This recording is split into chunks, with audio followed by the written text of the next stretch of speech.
বিনোদ খান্না সরাসরি বলে বসলেন, আমার লিপি রফি সাহেবের গান একদম মানাবে না। হ্যাঁ, ঘটনাটি 70-এর দশকের তুমুল জনপ্রিয় সিনেমা হাত কি সাফাইয়ের শুটিং এর সময়। আসল ঝামেলাটা কোথায় ছিল? তখন পর্দায় বিনোদ খান্না মানেই রাফ অ্যান্ড টাফ, ড্যাশিং আর একদম অ্যাকশন হিরো ইমেজ।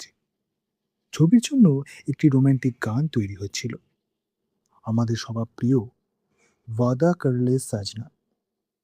গাওয়ার কথা মোহাম্মদ রফি এবং লতা মঙ্গেশকরের, কিন্তু গোল বাঁধল বিনোদ খান্নাকে নিয়ে। তিনি মনে করেছিলেন তার এই পুরুষালী আর শক্তপোক্ত ইমেজের সাথে রফি সাহেবের এত সুমধুর রোমান্টিক কণ্ঠ নাকি মোটেও ম্যাচ করবে না। তাই তিনি গানটিতে লিপসিং করতেই সোজা আপত্তি জানিয়ে বসলেন। একদিকে নিজের ইমেজে অবিচল হিরো, অন্যদিকে সুরকারদের বিশ্বাস, পুরো টিম তখন চরম বিপাকে। কিন্তু এই গানের সুরকার কল্যাণজি আনন্দজি জুটি আর গীতিকার গুলশান বাওরা একদম এক চুলও নড়তে রাজি ছিলেন না। তাদের মতে শতভাগ আস্থা ছিল যে এই গানের ভেতরের যে আবেগ আর গভীর রোম্যান্স লুকিয়ে রয়েছে, সেটা রফি সাহেবের থেকে ভালো আর কেউ ফুটিয়ে তুলতে পারবে না। অনেক বুঝিয়ে সুঝিয়ে শেষমেশ বিনোদ খান্নাকে রাজি করানো গেল, আর রফি সাহেবের কণ্ঠেই গানটি রেকর্ডও করা হলো। তারপর যা ঘটলো তা একদম ইতিহাস। মুক্তির পর শুধুই রফি ঝড়।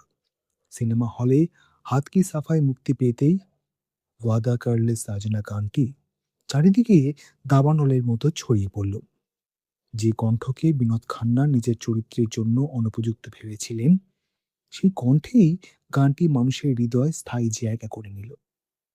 বিনোদ খান্নার স্ক্রিন প্রেজেন্স আর রফি সাহেবের গায়কি মিলে তৈরি হলো এক অসামান্য জাদু। আসলে সত্যিকারের প্রতিভা কোনো ইমেজের বাঁধনে আটকে থাকে না। রফি সাহেবের গলার জাদু এমন এক অলৌকিক জিনিস ছিল, যা যে কোনো নায়কের চেহারার সাথে অনায়াসেই মানিয়ে যেত। আজ যখন কানে বাজে ওয়াদা করলে সাজনা, মনটা অনায়াসে বলে ওঠে, রফি সাহেব, আপনার কোনো বিকল্পই ছিল না সেদিন।